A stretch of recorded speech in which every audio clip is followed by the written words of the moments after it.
Ayyee hordoftoota chaanala keenya Boonsaa TV warra nuti keessanuu arraan nana self defense ulee sadarkaa 18ffaa paartii 18ffaa qabannee isin dhiyaannee jirra. Self defense kutaa 18ffaa qabannee isin jirra. Nama ulee jechuun ulee akkana si goggoru la akkana kasi goggoru jechuun la akkana nama akkana si goggoru akkamitti paartii 18ffaa keessatti akkami baastaa san nu jala kootu laaleen si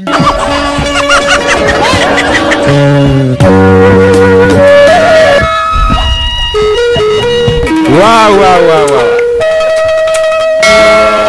Nice.